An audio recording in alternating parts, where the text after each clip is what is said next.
बोल शंकर भगवान की जय, बोल पार्वती माता की जय, बोल कार्तिक जी की जय, बोल गणेश भगवान की जय। शिव पुराण। नमामि शमीशामुनिर्वाण रूपं विभं व्यापकं ब्रह्मवेदस्वरूपं निजं निर्गुणं निर्विकल्पं निरीहं चिदाकाशमाकाशवासं भजेऽहम्। निराकारे ओंकार मूलं तिरेहं गिराज्ञानगोते तमेशं गिरीशं करालं महाकालकालं कृपालं गुणागार संसार पारं नतोऽहं तुषाराद संकाशगौरं गभीरं मनोभूतकोटि प्रभासी शरीरम् स्फुरन्मूलकल्लोलनीचार गङ्गालसद्बालबालेन्दुकण्ठे भुजङ्गा चलत्कुण्डलं शुभ्रनेत्रं विशालं प्रसन्नामुनं नीलकण्ठं दयालं मृगादेशचर्माम्बरं मुण्डमालं प्रियं शङ्करं सर्वनाथं भजामि। प्रचण्डं प्रगष्टं प्रगल्लं परेशम् अखण्डम् अजम्भानकोटिप्रकाशं त्रिशूलनिर्मूलनं शूलपाणिं भजेऽहं भवानी पतिं व्यावगम्यम्।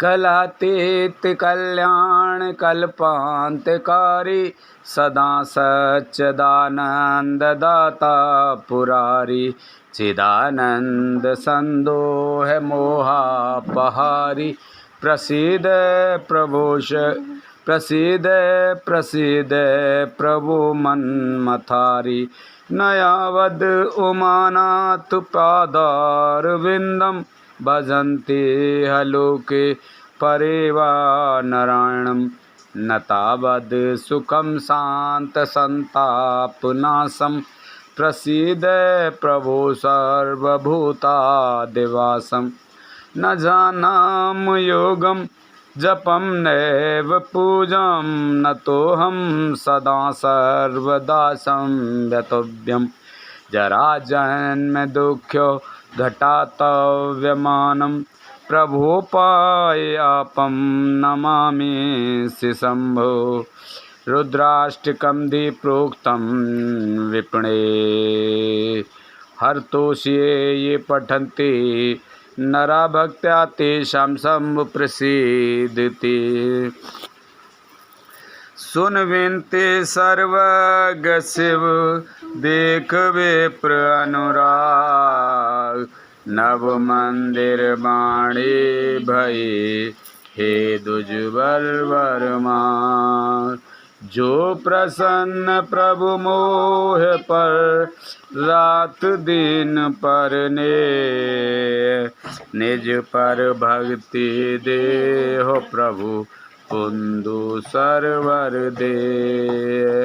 तब माया बस जीव जड़ संकट फिरहि बिलान तिन पर क्रोध न कीजिए कृपा सिंधु भगवान सियापति रामचंद्र पत जय शरणम शंकर हरि ओम जय जय सिया राम जय जय हनुमान हरि की जय।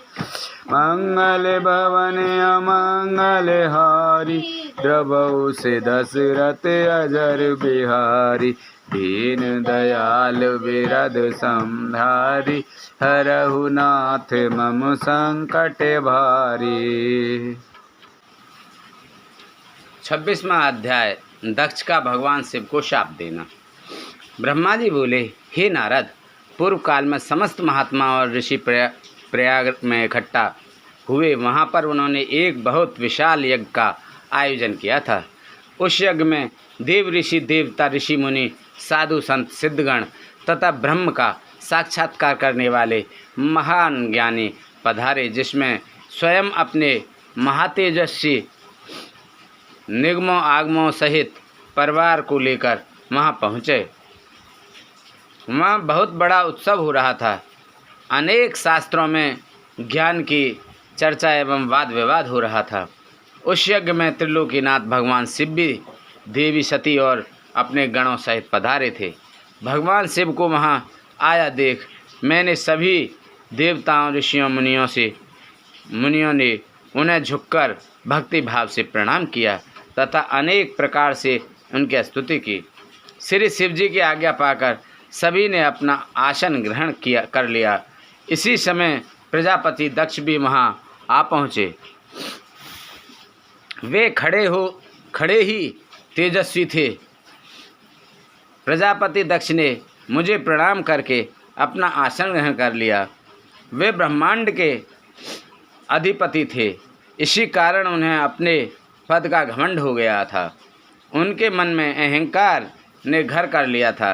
ब्रह्मांड के अधिपति होने के कारण वे सभी देवताओं के वंदनीय थे।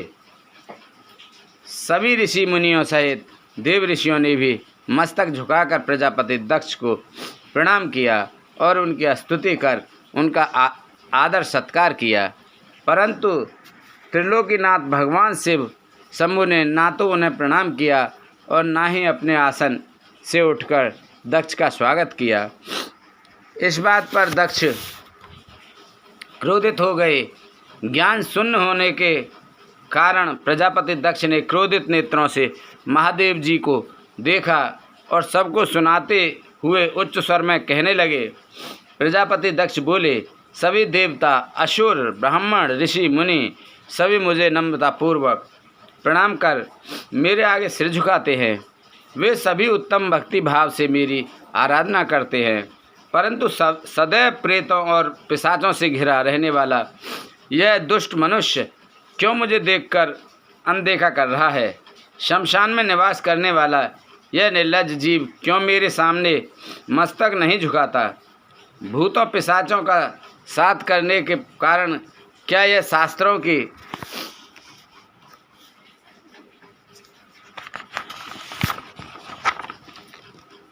विधि भी भूल गया है? इसकी नीति के मार्ग को भी कलंकित किया है। इसके साथ रहने वाले या इसकी बातों का अनुसरण करने वाले मनुष्य पाखंडी, दुष्ट और पाप का आचरण करने वाले होते हैं। वे ब्राह्मणों की बुराई करते हैं तथा स्त्रियों के प्रति आकर्षित होते हैं। यह रुद्र चारों वर्णों से पृथक और क्रूप है, इसलिए इस पावन यज्ञ से इसे बहिष्कृत कर दिया जाए। यह उत्तम कुल और जन्म से हीन है, अतः इस यज्ञ में भाग न लेने दिया जाए। पुत्र क्रोध से विवेक समाप्त हो जाता है।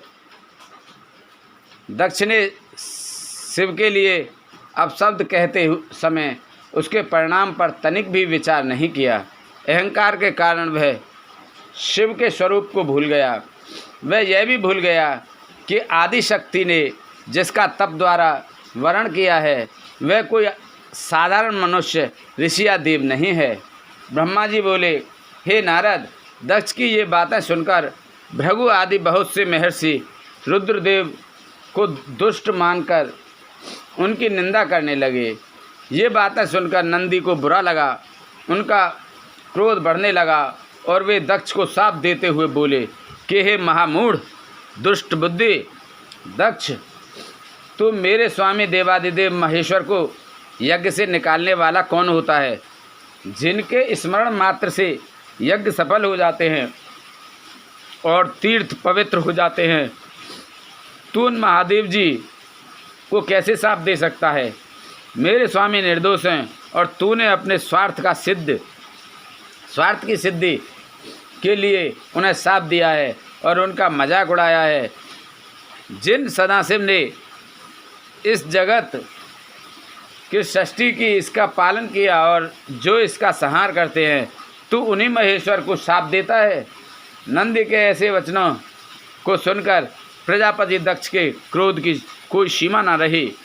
वे आग बबूला हो गए और नंदी समेत सभी रुद्रगणों को शाप देते हुए बोले, अरे दुष्ट रुद्रगणों, मैं तुम्हें श्राप देता हूँ कि तुम सब वेदों से बहिष्कृत हो जाओ, तुम वैदिक मार्ग से भटक जाओ और सभी ज्ञानी मनुष्य तुम्हारा त्याग कर दें। तुम शिष्ट आचरण ना करो और पाखंडी हो जाओ।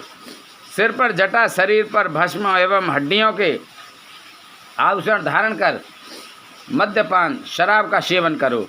जब दक्ष ने शिव जी के प्रिय पार्षदों को इस प्रकार शाप दे दिया तो नंदी बहुत क्रुद्ध हो गए। नंदी भगवान शिव के प्रिय पार्षद हैं। वे बड़े गर्व से दक्ष को उत्तर देते हुए बोले। नंदीश्वर ने कहा, हे दुर्बुद्धि दक्ष, तुझे शिव तत्व का ज्ञान नहीं है। तूने अहंकार में शिवगणों को शाप दे दिया है। तेरे कहने पर भृगु आदि ब्राह्मणों ने भी अभिमान के कारण भगवान शिव का मजाक उड़ाया है। अतः मैं भगवान शिव के तेज के प्रभाव से तुझे शाप देता हूँ कि तुझ जैसे अहंकारी मनुष्य जो सिर्फ कर्मों के फल को देखते हैं, वेदवाद में फंसकर रह जाएंगे। उनका वेद तत्व ज्ञान शून्य हो जाएगा। वे सदैव मोह माया में ही लिप्त रहेंगे। वे पुरुषार्थ विहीन होंगे और स्वर्ग को ही महत्व देंगे। वे क्रोधी व लोभी होंगे। वे सदा ही दान लेने में लगे रहेंगे। हे दक्ष, जो भी भगवान शिव को सामान्य देवता समझकर उनका अनादर करेगा, वह सदैव के लिए तत्व ज्ञान से विमुख हो जाएगा। वह आत्मज्ञान को भूलकर पशु के समान हो जाएगा तथा यह दक्ष जो कि कर्मों से भ्रष्ट हो चुका है, इसका मुख बकरे के समान हो जाएगा। इस प्रकार बहुत से गुस्से से भरे नंदी ने जब दक्ष और ब्राह्मणों को शाप दिया तो वहाँ बहुत शोर मच गया। भगवान शिव मधुर वाणी में नंदी को समझाने लगे कि वे शांत हो जाए। प्रभु शिव बोले, नंदी, तुम तो परम ज्ञानी हो, तुम्हें क्रोध नहीं करना चाहिए। तुमने बिना कुछ जाने और समझे ही दक्ष और समस्त ब्राह्मण कुल को शाप दे दिया। सच्चाई तो यह है कि मुझे कोई भी शाप छू ही नहीं सकता, इसलिए तुम्हें अपने क्रोध पर नियंत्रण रखना चाहिए था। किसी की बुद्धि कितनी ही दूषित क्यों ना हो, वह कभी वेदों को शाप नहीं दे सकता। नंदी, तुम तो सिद्धों को भी तत्व ज्ञान का उपदेश देने वाले हो। तुम तो जानते हो कि मैं ही यज्ञ हूँ, मैं ही यज्ञ कर्म हूँ, यज्ञ की आत्मा मैं हूँ, यज्ञ परायण यजमान भी मैं हूँ। फिर मैं कैसे यज्ञ से बहिष्कृत हो सकता हूँ? तुमने व्यर्थ ही ब्राह्मणों को शाप दे दिया है। ब्रह्मा जी बोले, नारद, जब भगवान शिव ने प्रत्येक प्रकार से नंदी को समझाया तो उनका क्रोध शांत हो गया। तब शिव जी अपने अन्य गणों व पार्षदों के साथ अपने निवास स्थान कैलाश पर्वत पर चले गए। क्रोध से भरे दक्ष भी ब्राह्मणों के साथ अपने स्थान पर चले गए, परंतु उनके मन में महादेव जी के लिए क्रोध एवं ईर्षा का भाव ऐसा ही रहा। उन्होंने शिव जी के प्रति श्रद्धा को त्याग दिया और उनकी निंदा करने लगे। दिन व दिन उनकी ईर्षा बढ़ती जा रही थी।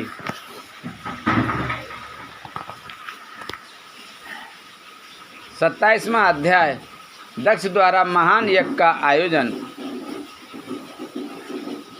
ब्रह्मा जी बोले, हे महर्षि नारद, इस प्रकार क्रोधित व अपमानित दक्ष ने कनखल नामक तीर्थ में एक बहुत बड़े यज्ञ का आयोजन किया। उस यज्ञ में उन्होंने सभी देव ऋषियों, महर्षियों तथा देवताओं को दीक्षा देने के लिए बुलाया। अगस्त्य, कश्यप, अत्रि, वामदेव, भृगु, दधीचि, भगवान व्यास, भारद्वाज, गौतम, पैल, पराशर, गर्ग, भार्गव, कुकुस, सित, सुमंत, त्रिक, कंक और वैशंपायन सहित अनेक ऋषि मुनि अपनी पत्नियों व पुत्रों सहित प्रजापति दक्ष के यज्ञ में सम्मिलित हुए। समस्त देवता अपने देवगणों के साथ प्रसन्नतापूर्वक यज्ञ में गए। अपने पुत्र दक्ष की प्रार्थना स्वीकार करके मैं विश्व सृष्टा ब्रह्मा और वैकुंठ लोक में से भगवान विष्णु भी उस यज्ञ में पहुँचे। वहाँ दक्ष ने सभी पधारे हुए अतिथियों का खूब आदर सत्कार किया। उस यज्ञ के स्थान का निर्माण देवताओं के शिल्पी विश्वकर्मा द्वारा किया गया था।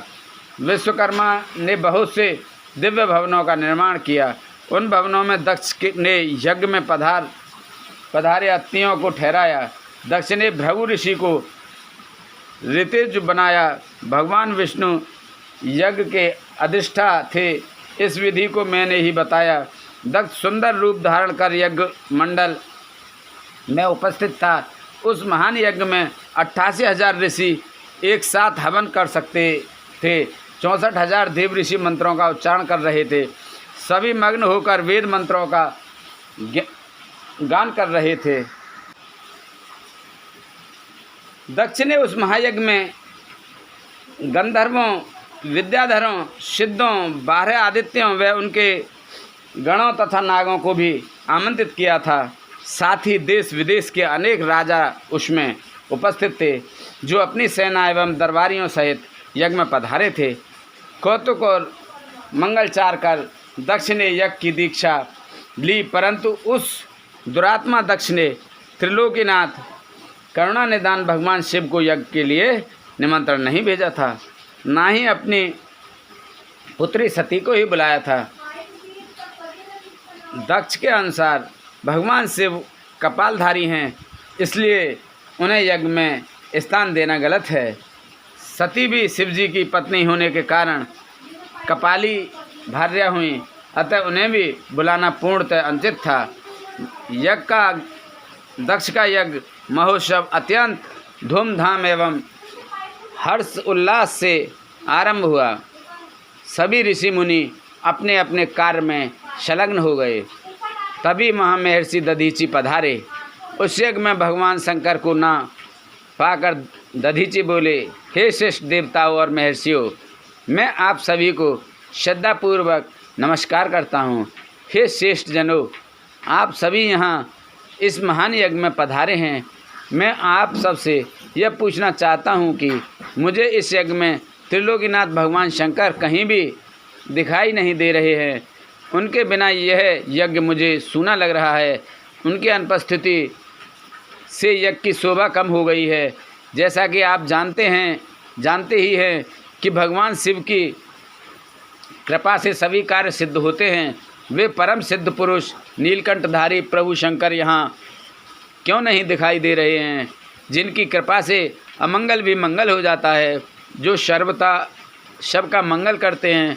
उन भगवान शिव का यज्ञ में उपस्थित होना बहुत आवश्यक है। इसलिए आप सभी को यज्ञ के सकुशल पूर्ण होने के लिए परम कल्याणकारी भगवान शिव को अनुनय विनय कर इस यज्ञ में लाना चाहिए, तभी इस यज्ञ की पूर्ति हो सकती है। इसलिए आप सभी श्रेष्ठ जन तुरंत कैलाश पर्वत पर जाएं और भगवान शिव और देवी सती को यज्ञ में ले आएं। उनके आने से यह यज्ञ पवित्र हो जाएगा। वे परम पुण्यमयी हैं। उनके यहाँ आने से ही यह यज्ञ पूरा हो सकता है। महर्षि दधीचि की बातों को सुनकर दक्ष हंसते हुए बोला कि भगवान विष्णु देवताओं के मूल हैं, अतः मैंने उन्हें सादर यहाँ बुलाया है। जब वे यहाँ उपस्थित हैं तो भला यज्ञ में क्या कमी हो सकती है। भगवान विष्णु के साथ साथ ब्रह्मा जी भी वेदों के उपनिषदों और विविध आगमों के साथ यहाँ पधारे हैं। देवगणों सहित इंद्र भी यहाँ उपस्थित हैं। वेद और वेद तत्वों को जानने वाले तथा उनका पालन करने वाले सभी महर्षि यहाँ यज्ञ में आ चुके हैं। जब सभी देवतागण एवं श्रेष्ठ जन यहाँ उपस्थित हैं तो रुद्रदेव की यहाँ क्या आवश्यकता है। मैंने सिर्फ ब्रह्मा जी के कहने पर अपनी पुत्री सती का विवाह शिव जी से कर दिया था। मैं जानता हूँ कि वे कुलहीन हैं, उनके माता पिता का कुछ भी पता नहीं है। वे भूतों प्रेतों और पिशाचों के स्वामी हैं। वे स्वयं ही अपनी प्रशंसा करते हैं। वे मूढ़ जड़ मौनी और ईर्ष्यालु होने के कारण यज्ञ में बुलाए जाने के योग्य नहीं हैं। अतः दधीचि आप उन्हें यज्ञ में बुलाने के लिए ना कहें। आप सब ऋषि मुनि मिलकर अपने सहयोग से मेरे इस यज्ञ को सफल बनाएं। दक्ष की बात सुनकर दधीचि मुनि बोले, हे दक्ष, परम कल्याणकारी भगवान शिव की यज्ञ में ना बुलाकर तुमने इस यज्ञ को पहले ही भंग कर दिया है। यह यज्ञ कहलाने लायक ही नहीं है। तुमने भगवान शिव को निमंत्रण ना देकर उनकी अवहेलना की है, इसलिए तुम्हारा विनाश निश्चित है। यह कहकर दधीचि वहाँ से अपने आश्रम चले गए। उनके पीछे पीछे भगवान शिव का अनुसरण करने वाले सभी ऋषि मुनि भी वहाँ से चले गए। दक्ष के समर्थकों ने यज्ञ छोड़कर गए ऋषियों मुनियों के प्रति व्यंग भरे वचनों का प्रयोग किया। इस प्रकार प्रसन्न होकर दक्ष बोलने लगे कि यह बहुत अच्छी बात है कि मंद बुद्धि और मिथ्यावाद में लगे दुराचारी मनुष्य सभी इस यज्ञ का त्याग करके स्वयं ही चले गए हैं। भगवान विष्णु और ब्रह्मा जी, जो कि सभी वेदों के ज्ञाता हैं और वेद तत्वों को से परिपूर्ण हैं, इस यज्ञ में उपस्थित हैं। यही मेरे यज्ञ को सफल बनाएंगे।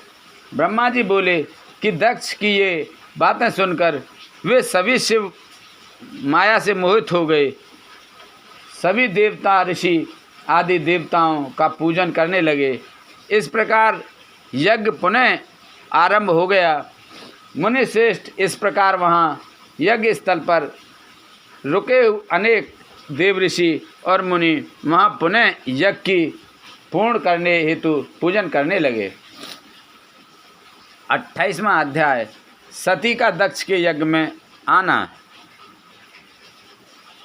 ब्रह्मा जी कहते हैं, नारद, जिस समय देवता और ऋषिगण दक्ष के यज्ञ में भाग लेने के लिए उत्सव करते हुए जा रहे थे, उस समय दक्ष की पुत्री सती अपनी सखियों के साथ गंधमादन पर्वत पर धारागृह में अनेक क्रीड़ाएँ कर रही थीं। सती ने देखा कि रोहिणी के साथ चंद्रमा कहीं जा रहे हैं। तब सती ने अपनी प्रिय सखी विजया से कहा कि विजय, जल्दी जाकर पूछो कि देवी रोहिणी और चंद्र कहाँ जा रहे हैं। तब विजया दौड़कर चंद्रदेव के पास गई और उन्हें नमस्कार करके उनसे पूछा कि हे चंद्रदेव, आप कहाँ जा रहे हैं। चंद्रदेव ने उत्तर दिया कि वे दक्ष द्वारा आयोजित यज्ञ में निमंत्रित हैं, अतः वहीं जा रहे हैं। यज्ञोत्सव के बारे में सुनकर देवी विजया तुरंत देवी सती के पास आईं और सारी बातों से सती को अवगत कराया। तब देवी सती को बड़ा आश्चर्य हुआ कि ऐसी क्या बात है जो पिताजी ने यज्ञोत्सव के लिए अपनी बेटी दामाद को निमंत्रण तो दूर सूचना भी नहीं दी। बहुत सोचने पर भी उनकी समझ में कुछ नहीं आ सका। असमंजस की स्थिति में वे अपने पति महादेव जी के पास गईं और उनसे कहने लगीं। सती बोली, हे महादेव जी, मुझे ज्ञात हुआ है कि मेरे पिताजी दक्ष जी ने एक बहुत बड़े यज्ञोत्सव का आयोजन किया है, जिसमें उन्होंने सभी देव ऋषियों महर्षियों एवं देवताओं को आमंत्रित किया है। सभी देवता और ऋषिगण वे वहाँ एकत्रित हो चुके हैं। हे प्रभु, मुझे बताइए कि आप वहाँ क्यों नहीं जा रहे। आप सभी सुहृदयों से मिलने को हमेशा आतुर रहते हैं। आप भक्तवत्सल हैं प्रभु। उस महायज्ञ में सभी आपके भक्त पधारे हैं। आप मेरी प्रार्थना मानकर आज ही मेरे साथ मेरे पिता के उस महान यज्ञ में चलिए। सती इस प्रकार भगवान शंकर से यज्ञशाला में चलने की प्रार्थना करने लगीं। सती की प्रार्थना सुनकर भगवान महेश्वर बोले, हे देवी, तुम्हारे पिता दक्ष मेरे विशेष द्रोही हो गए हैं। वे मुझसे वैर की भावना रखते हैं।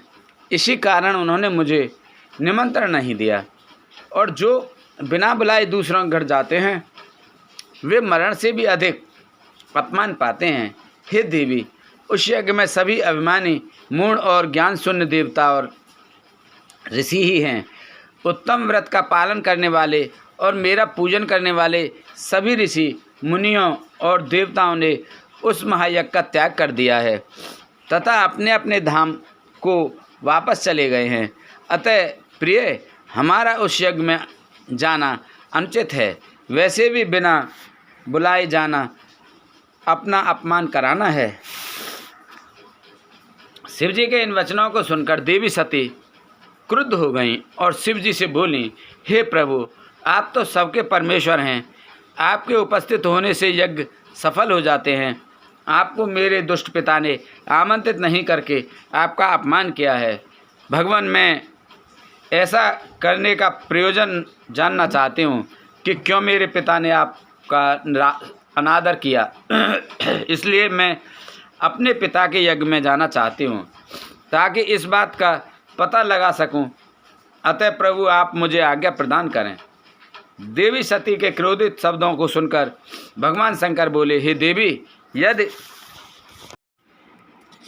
यदि तुम्हारी इच्छा वहाँ जाने की है तो मैं तुम्हें आज्ञा देता हूँ कि अपने पिता के यज्ञ में जाओ। नंदीश्वर को सजाकर उस पर चढ़कर अपने संपूर्ण वैभव के साथ अपने पिता के यहाँ जाओ।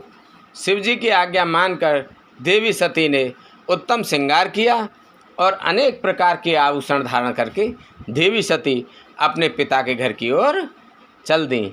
उनके साथ शिवजी ने 60,000 रौद्रगणों को भी भेजा। वे सभी गण उत्सव रचाकर देवी का गुणगान करते हुए दक्ष के घर की ओर जाने लगे। शिवगणों ने पूरे रास्ते शिव सेवा के यश का गान किया। उस यात्रा काल में जगदम्बा बहुत शोभा पा रही थीं। उनकी जय जयकार से सारी दिशाएं गूंज रही थीं। 19वां अध्याय, यज्ञशाला में सती का अपमान। ब्रह्मा जी बोले, हे नारद, दक्ष कन्या देवी सती उस स्थान पर गईं जहाँ महान यज्ञोत्सव चल रहा था, जहाँ देवता, असुर और मुनि, साधु संत अग्नि में मंत्रोच्चारण के साथ आहुतियाँ डाल रहे थे। सती ने अपने पिता के घर में अनेक आश्चर्यजनक बहुमूल्य वस्तुएं देखीं। अनेक मनोहारी और उत्तम आभा से परिपूर्ण धन्य धान्य से युक्त दक्ष का भवन अनोखी शोभा पा रहा था। देवी सती नंदी से उतरकर अकेली ही यज्ञशाला के अंदर चली गईं। सती को वहां आया देखकर उनकी माता और बहनें बहुत प्रसन्न हुईं और देवी सती का खूब आदर सत्कार करने लगीं। परंतु उनके पिता दक्ष ने उनको देखकर कोई खुशी जाहिर ना की और ना ही उनकी तरफ ध्यान दिया। दक्ष के भय से ही अन्य लोगों ने भी देवी सती का आदर नहीं किया। सभी के व्यवहार में तिरस्कार देखकर देवी सती को बहुत आश्चर्य हुआ। फिर भी उन्होंने अपने माता पिता के चरणों में मस्तक झुकाया। देवी सती ने यज्ञ में सभी देवताओं और अलग अलग भाग देखा। जब सती को अपने पति भगवान शिव का भाग वहाँ दिखाई नहीं दिया तो उन्हें बहुत क्रोध आया। अपमानित होने के कारण देवी सती दक्ष को लताड़ते हुए बोली, हे प्रजापति, आपने परम मंगलकारी भगवान शिव की इस यज्ञ में क्यों नहीं बुलाया, जिनकी उपस्थिति से ही सारा जगत पवित्र हो जाता है। भगवान शिव यज्ञ वेत्ताओं में श्रेष्ठ हैं। वे ही यज्ञ के अंग हैं, वे ही यज्ञ यजमान हैं। जब सब कुछ वे ही हैं तो उनके बिना इस महायज्ञ की सिद्धि कैसे हो सकती है। उनके बिना तो यह यज्ञ अपवित्र है। आपने भगवान शिव को सामान्य समझकर उनका घोर अनादर किया है। शायद आपकी बुद्धि के भ्रष्ट होने के कारण ही ऐसा हुआ है। मुझे तो यह समझ में नहीं आ रहा है कि बिना भगवान शिव के आए ये विष्णु और ब्रह्मा सहित सभी ऋषि मुनि इस यज्ञ में कैसे आ गए। तब देवी सती मेरे सम्मुख खड़ी हुईं और विष्णु सहित सभी उपस्थित देवताओं व ऋषियों और मुनियों को डांटने लगीं और उन्हें बहुत फटकारा। ब्रह्मा जी बोले, हे मुनिश्रेष्ठ नारद, क्रोध से भरी देवी जगदम्बा ने अत्यंत दुखी मन से हम सभी देवताओं और मुनियों को बहुत सी बातें सुनाईं। देवी सती की बातें सुनकर कोई भी कुछ नहीं बोला, परंतु उनके पिता दक्ष उनके वचनों से बहुत अधिक क्रोधित हो गए और इस प्रकार बोले। दक्ष ने कहा, हे पुत्री सती, तुम्हारे इस प्रकार के वचनों से क्या लाभ होगा? तुम बिना बात के सभी का अपमान कर रही हो। वैसे भी मैंने तुम्हें यहाँ आने का कोई निमंत्रण नहीं दिया, तो तुम क्यों चली आई? तुम यहाँ खड़ी रहो या वापस चली जाओ, तुम्हारी इच्छा है। वैसे भी यहाँ उपस्थित सभी देवता और ऋषि मुनि यह जानते हैं कि तुम्हारे पति शिव अमंगलकारी हैं। उन्हें वेदों से बहिष्कृत किया गया है। वे भूतों, प्रेतों तथा पिशाचों के स्वामी हैं। उन्होंने बहुत बुरा वेश धारण किया है। इसलिए मैंने रुद्र को इस यज्ञ में नहीं बुलाया है। मैंने बिना सोचे समझे ब्रह्मा जी के कहने पर तुम्हारा विवाह उनसे कर दिया। नहीं तो शिव इस योग्य नहीं है कि उनसे किसी भी प्रकार से कोई संबंध बनाया जाए। अब तुम आ ही गई हो तो स्थान ग्रहण कर लो। आगे तुम्हारी जैसी इच्छा, हमारा कोई आग्रह नहीं है। दक्ष की ये बातें सुनकर उनकी दुहिता सती ने अपने पति की बुराई करने वाले अपने पिता को देखा तो उनके मन में रोष बढ़ गया। वे क्रोध से भर गईं। तब वे मन ही मन विचार करने लगीं कि अब मैं शिवजी के सामने कैसे जाऊंगी। यदि किसी तरह उनके पास चली भी गई तो उनके द्वारा यज्ञ का समाचार पूछने पर क्या कहूँगी। ये सब सोचकर वे अपने पिता दक्ष से बोलें, जो त्रिलोकीनाथ करुणा निधान महादेव जी की निंदा करता है अथवा सुनता है, वह हमेशा के लिए नरक में जाता है। अर्थात जब तक सूर्य और चंद्रमा का अस्तित्व है उसे नरक भोगना पड़ता है। इस प्रकार देवी सती को वहाँ आने पर बहुत पश्चाताप हो रहा था। अपने पति भगवान शिव की अवहेलना को वह सहन नहीं कर पा रही थीं। तब वे अपने पिता दक्ष सहित अन्य देवताओं से कहने लगीं। देवी सती बोले, तुम सभी भगवान शिव के निंदक हो। तुमने उनकी अवहेलना होते देखकर प्रभु शिव का अपमान किया है। इस पाप का फल तुम सभी अवश्य भोगना पड़ेगा। जो लोग भक्ति और ज्ञान से विमुख हैं, वे यदि ऐसा कार्य करें तो कोई आश्चर्य नहीं होता, परंतु जिन लोगों ने अज्ञान के अंधेरों को दूर कर अपने ज्ञान चक्षुओं को खोल दिया है, जो महात्माओं के चरणों की धूल से अपने को शुद्ध और पवित्र कर चुके हैं, उन्हें किसी से वैर भाव रखना, ईर्ष्या करना और निंदा करना कतई शोभा नहीं देता। भगवान के श्री चरणों में का ध्यान करते हुए उनका 2 अक्षर का नाम शिव का उच्चारण करने से ही सारे पाप धुल जाते हैं। तुम मूर्खता के वश में होकर उन्हीं भगवान का अनादर कर रहे हो। उनसे द्रोह करके तुम्हें कुछ भी हासिल होने वाला नहीं है। उदार भगवान महादेव जी जटा और कपाल धारण किए शमशान में भूतों के साथ प्रसन्नतापूर्वक रहते हैं। वे शरीर पर भस्म लगाए और गले में नरमुंडों की माला धारण करते हैं। फिर भी मनुष्य उनके चरणों की धूल अपने माथे पर लगाते हैं, क्योंकि वे साक्षात परमेश्वर हैं। वे परम ब्रह्म परमात्मा हैं। वे ऐश्वर्य से सदा ही दूर रहते हैं। जो ऐसे महापुरुष की निंदा करता है उसके जीवन को धिक्कार है। मैंने भी तुम्हारे द्वारा की गई अपने पति भगवान शिव की निंदा को सुना है, इसलिए मैं अपने शरीर को त्याग दूंगी। इस यज्ञ की अग्नि में प्रवेश कर मैं भस्म हो जाऊंगी।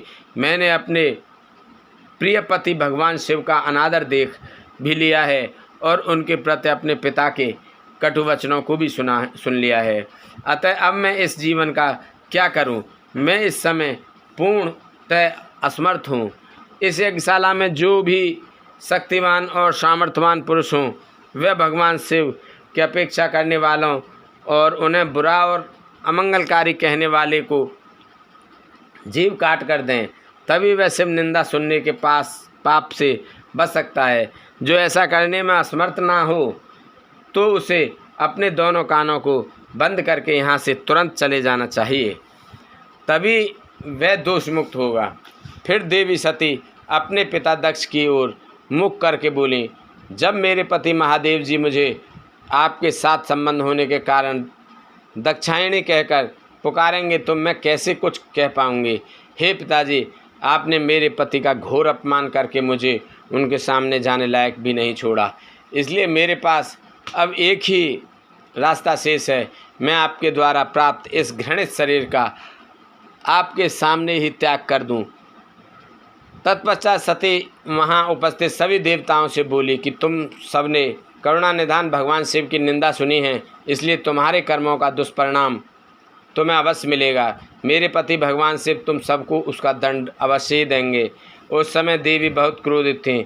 यह सब कहकर वे चुप हो गईं और अपने मन में अपने प्राणवल्लभ भगवान शिव का स्मरण करने लगीं। 30वां अध्याय सती द्वारा योगाग्नि से शरीर को भस्म करना। ब्रह्मा जी से श्री नारद जी ने पूछा, हे पितामह, जब सती जी ऐसा कहकर मौन हो गईं तब वह क्या हुआ? देवी सती ने आगे क्या किया?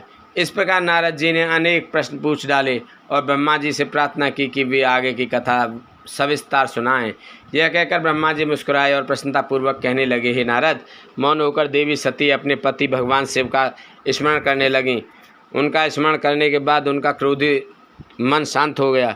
तब शांत मनोभाव से शिव जी का चिंतन करती हुई देवी सती पृथ्वी पर उत्तर की ओर मुख करके बैठ गईं।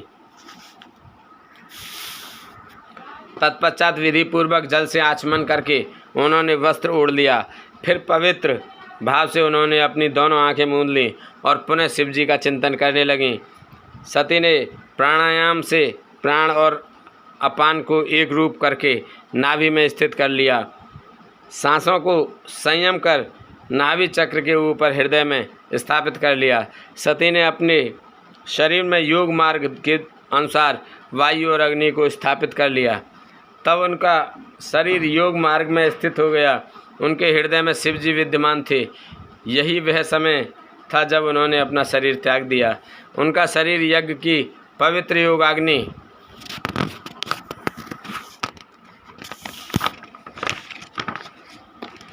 योगाग्नि में गिरा और पल भर में ही भस्म हो गया।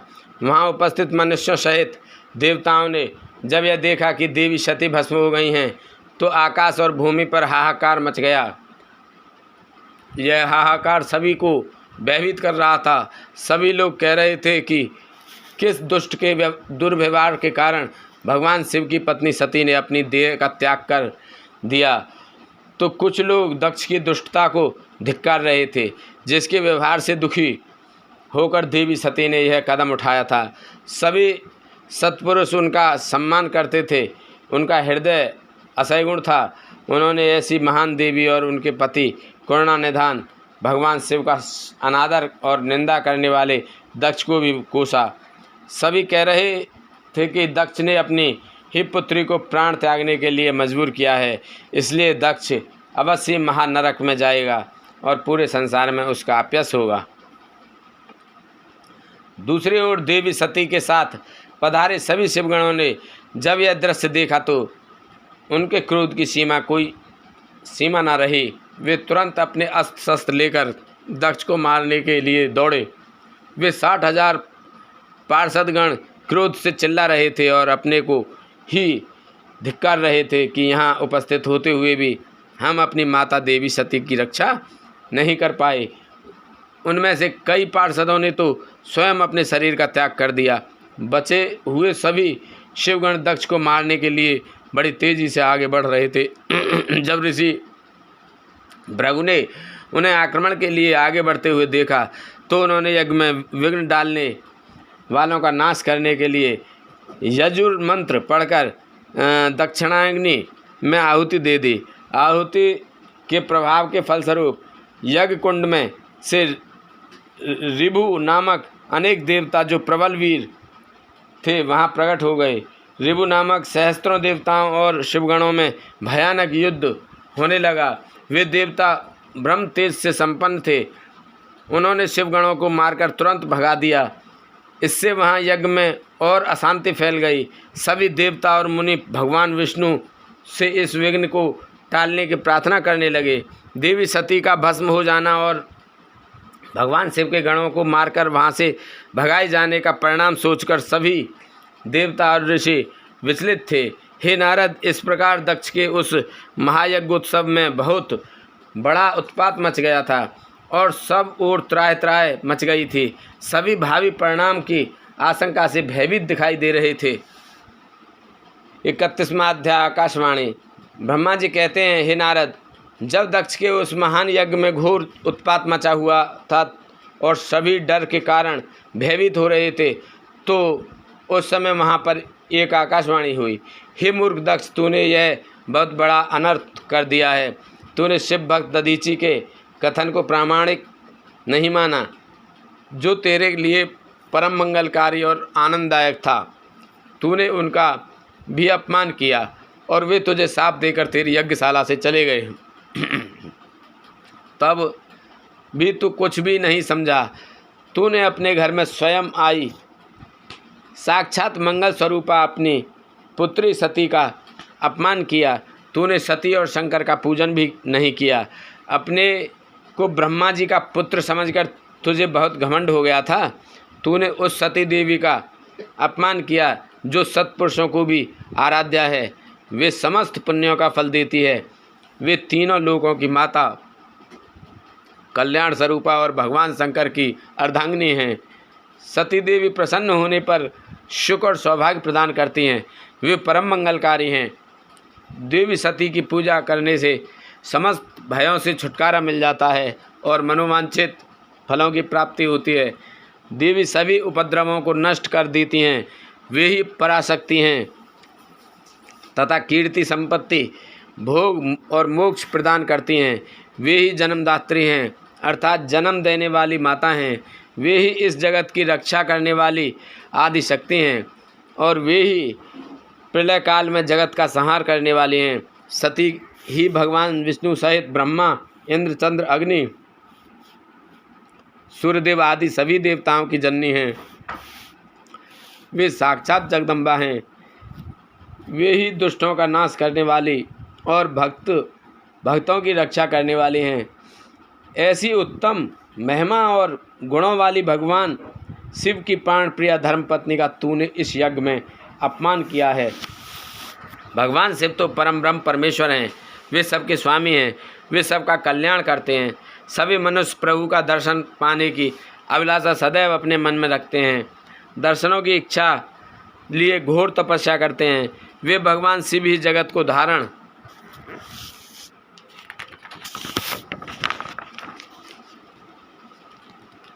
उसका पालन पोषण करते हैं।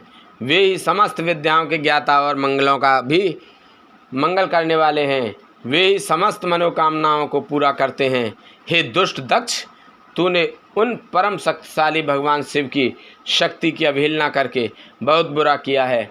इसलिए तेरे इस महायज्ञ के विनाश को कोई नहीं रोक सकता। जिनके चरणों की धूल शेषनाग रोज अपने मस्तक पर धारण करता है, जिनके चरण कमल का ध्यान करने से ब्रह्मा और ब्रह्म तत्व प्राप्त हुआ है, तूने उनका और उनकी पत्नी सती का पूजन ना करके बहुत अनिष्ट किया है। भगवान शिव ही इस संपूर्ण जगत के पिता और उनकी पत्नी देवी सती इस जगत की माता हैं।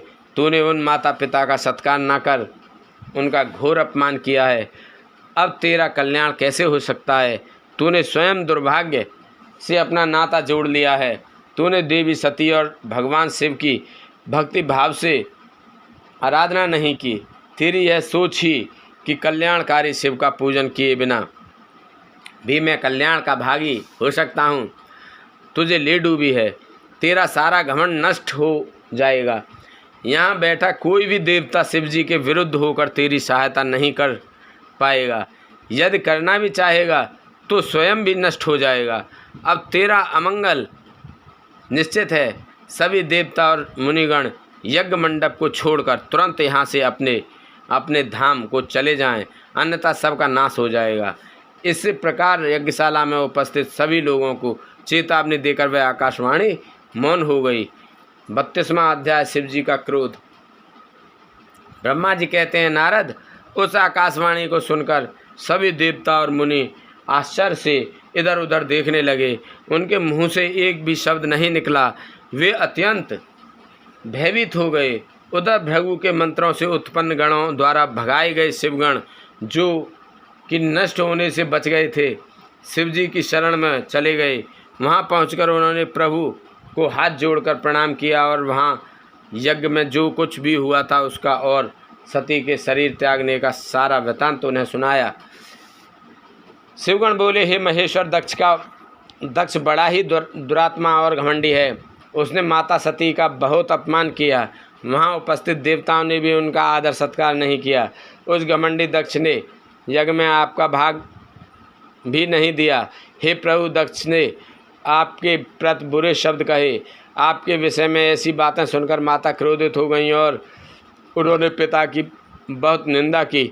जब दक्ष ने उनका भी अपमान किया तो वे शांत होकर सोचने लगें। फिर उन्होंने वहीं उपस्थित सभी देवताओं और मुनियों को फटकारा जिन्होंने आपका अनादर किया था। उन्होंने कहा कि शिव निंदा सुनकर मैं जीवित नहीं रह सकती। यह कहकर उन्होंने योगाग्नि में जलकर अपना शरीर भस्म कर दिया। यह कहकर बहुत से पार्षदों ने माता के साथ ही अपने शरीर की आहुति दे दी। तब हम सब शिवगण उस यज्ञ को विध्वंस करने के लिए तेजी से आगे बढ़े, परंतु भृगु ऋषि ने मंत्रों द्वारा गणों को उत्पन्न कर हम पर आक्रमण कर दिया। हम में से बहुत से गणों को उन भृगु के गणों ने मार डाला। तब वहाँ आकाशवाणी हुई जिसने कहा कि दक्ष, तुम्हारा अंत अब निश्चित है तथा जो भी देवता एवं मुनि तुम्हारा साथ देंगे वे भी पाप के भागी बनकर मृत्यु को प्राप्त होंगे। यह सुनकर सभी उपस्थित लोग वहाँ से चले गए और हम यहाँ आपको इस विषय में बताने के लिए आपके पास आ गए। हे कल्याणकारी भगवान शिव, आप उस महादुष्ट अधर्मी दक्ष को उसके अपराध का कठोर दंड अवश्य दें। यह कहकर सभी गण चुप हो गए। ब्रह्मा जी बोले, हे नारद, अपने पार्षदों की बातें सुनकर भगवान शिव ने उस यज्ञ की सारी बातें और जानकारी जानने के लिए तुम्हारा स्मरण किया। उनके स्मरण करते ही तुम वहाँ जा पहुँचे और भक्ति भाव से नमस्कार करके चुपचाप खड़े हो गए। तब महादेव जी ने तुमसे दक्ष के यज्ञ के विषय में पूछा। तब तुमने उत्तम भाव से उस यज्ञशाला में जो जो हुआ था वह सब वृतांत उन्हें सुना दिया। सारी बातों से अवगत होते ही भगवान शिव अत्यंत क्रोधित हो गए। पराक्रमी शंकर के क्रोध का कोई अंत न रहा। तब लोग संहारकारी शंकर ने अपनी जटा का एक बाल उखाड़कर उसे कैलाश पर्वत पर दे मारा। जैसे ही वह बाल जमीन पर गिरा उसके 2 टुकड़े हो गए। उस समय वहाँ बहुत भयंकर गर्जना हुई। बाल के प्रथम भाग से महापराक्रमी महाबली वीरभद्र प्रकट हुए, जो समस्त शिवगणों से शिरोमणि हैं, शिवगणों में शिरोमणि हैं। उनका शरीर बहुत बड़ा और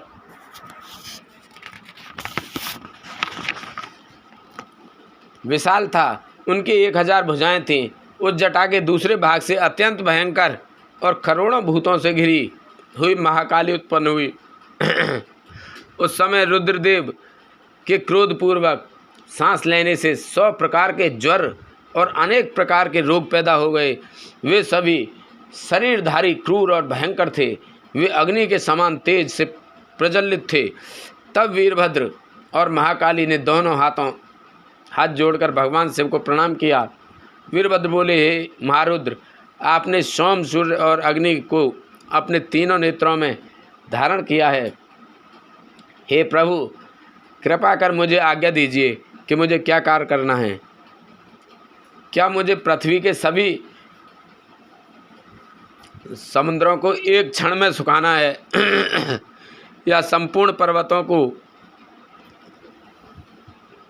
पीसकर पल भर में ही मसलकर चूर्ण बनाना है। हे प्रभु, मैं इस ब्रह्मांड को भस्म कर दूं या मुनियों को जला दूं?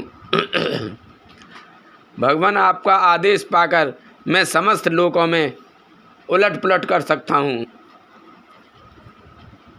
आपके इशारा करने से ही मैं जगत के समस्त प्राणियों का विनाश कर सकता हूँ।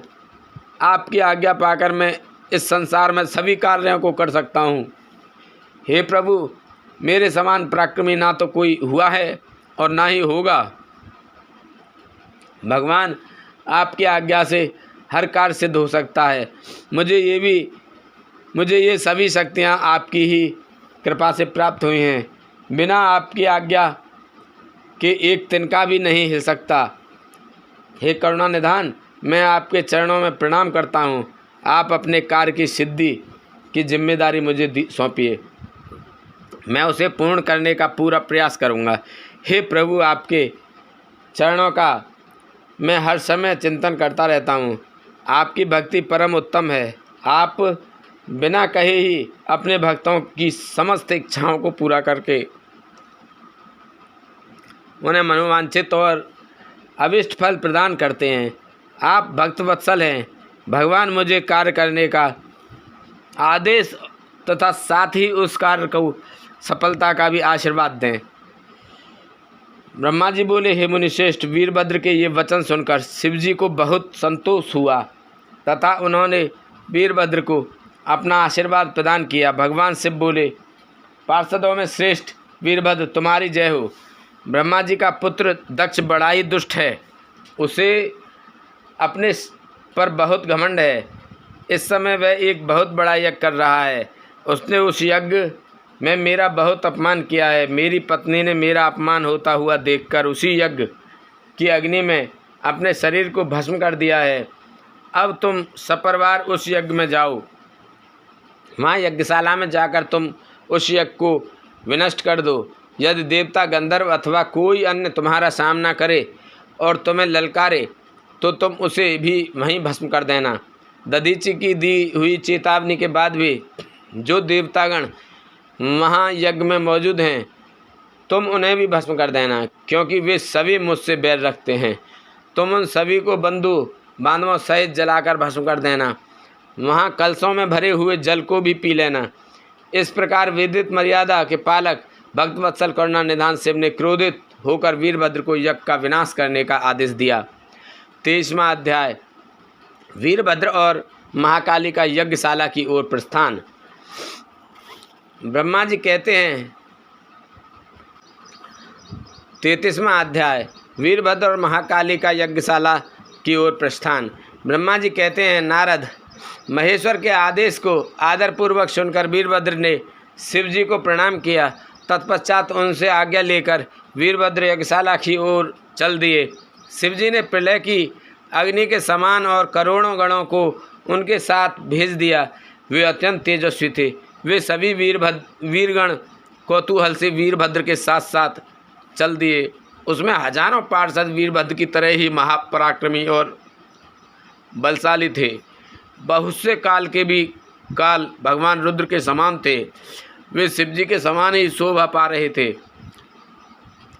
तत्पश्चात वीरभद्र जी शिव जी जैसा वेश धारण कर ऐसे रथ पर चढ़कर चले जो 400 हाथ लंबा था, और इस रथ को 10,000 शेर खींच रहे थे, और बहुत से हाथी, शार्दूल, मगर, मत्स्य उस रथ की रक्षा के लिए आगे चल रहे थे। काली, कात्यायनी, ईशानी, चामुंडा,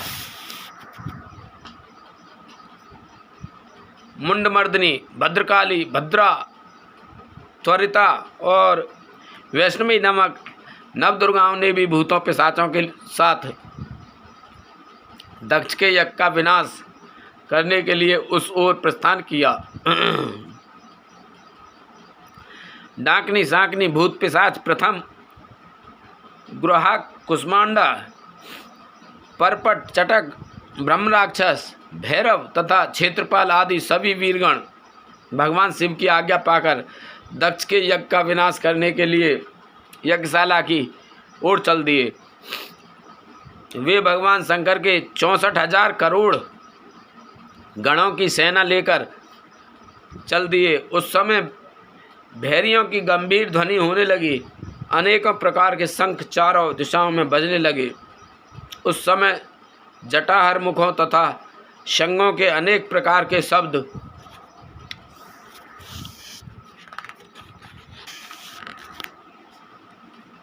हुए। भिन्न भिन्न प्रकार की सींगें बजने लगीं। महामुनि नारद उस समय वीरभद्र की उस यात्रा में करोड़ों सैनिक, शिवगण और भूत पिशाच शामिल थे। इसी प्रकार महाकाली की सेना भी शोभा पा रही थी। इस प्रकार वीरभद्र और महाकाली दोनों की विशाल सेनाएं उस दक्ष के यज्ञ का विनाश करने के लिए गाजे बाजे के साथ आगे बढ़ने लगीं। उस समय अनेक शुभ शगुन होने लगे। 34वां अध्याय, यज्ञ मंडप में भय और विष्णु से जीवन रक्षा की प्रार्थना। ब्रह्मा जी बोले, हे नारद, जब वीरभद्र और महाकाली की विशाल चतुरंगणी सेना अत्यंत तीव्र गति से दक्ष के यज्ञ की ओर बढ़ी तो यज्ञोत्सव में अनेक प्रकार के अपशगुन होने लगे। वीरभद्र के चलते ही यज्ञ में विध्वंस की सूचना देने वाला उत्पात होने लगा। दक्ष की बाईं आँख, बाईं भुजा और बाईं जांघ फड़कने लगी। वाम अंगों का फड़कना बहुत अशुभ होता है। उस समय यज्ञशाला में भूकंप आ गया। दक्ष को कम दिखाई देने लगा। भरी दोपहर में उसे आसमान में तारे दिखने लगे। दिशाएं धुंधली हो गई। सूर्य में काले काले धब्बे दिखाई देने लगे। ये धब्बे बहुत डरावने लग रहे थे। बिजली और अग्नि के समान सारे नक्षत्र उन्हें टूट टूट कर गिरते हुए दिखने लगे। वहाँ यज्ञशाला में हजारों गिद्ध दक्ष के सिर पर मंडराने लगे। उस यज्ञ मंडप को गिद्धों ने पूरा ढक लिया। वहाँ एकत्र गीदड़ बड़ी भयानक और डरावनी आवाज़ें निकाल रहे थे। सभी दिशाएं अंधकार में हो गई थीं। वहाँ अनेक प्रकार के अपशगुन होने लगे। फिर उसी समय वहाँ आकाशवाणी हुई, ओ महामूर्ख दुष्ट दक्ष, तेरे जन्म को धिक्कार है। तू बहुत बड़ा पापी है। तूने भगवान शिव की बहुत अवहेलना की है। तूने देवी सती को, जो कि साक्षात जगदम्बा रूप हैं, का भी अनादर किया है। सती ने तेरी ही वजह से अपने शरीर को योगाग्नि में जलाकर भस्म कर दिया है। तुझे तेरे कर्मों का फल जरूर मिलेगा। आज तुझे तेरी करने का फल अवश्य ही मिलेगा। साथ ही यहाँ उपस्थित सभी देवताओं और ऋषि मुनियों को भी अवश्य उनकी करने का फल मिलेगा। भगवान शिव तुम्हें तुम्हारे पापों का फल जरूर देंगे। इस प्रकार कहकर वह आकाशवाणी मौन हो गई।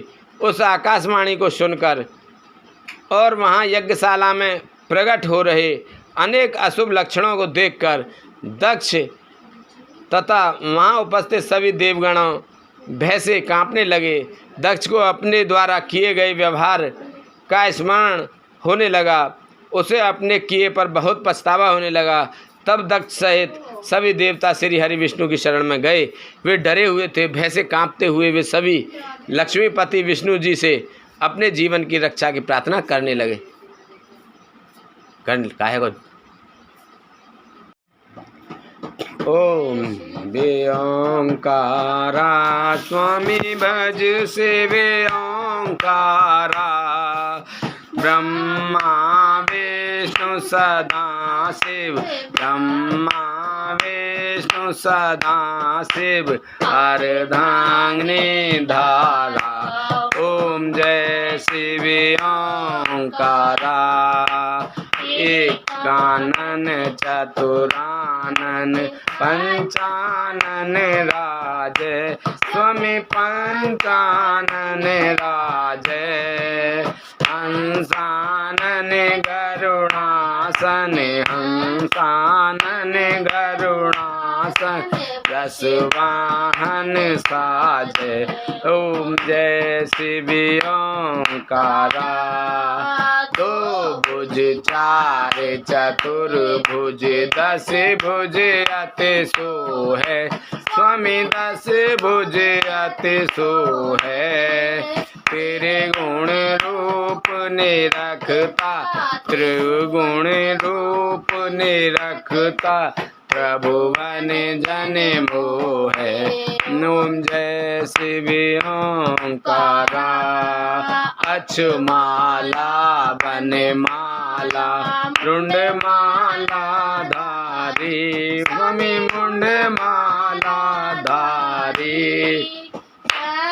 मृग मद सो है चंदन, मृग मद सो है भाले शशिधारी। ओम जय शिव ओंकारा, श्वेतांबर पीतांबर बागंबर अंगे, बागंबर अंगे, सनकादिक ब्रह्मादिक सनकादिक ब्रह्मादिक भूतादिक संगे जय शिव ओंकारा हरे के मध्य कमंडल चक्र त्रिशूल धारी स्वामी चक्र त्रिशूल धारी दुख हारी सुखकारी दुख हारी सुखकारी जग पालनकारी ओम जय शिव ओंकारा ब्रह्मा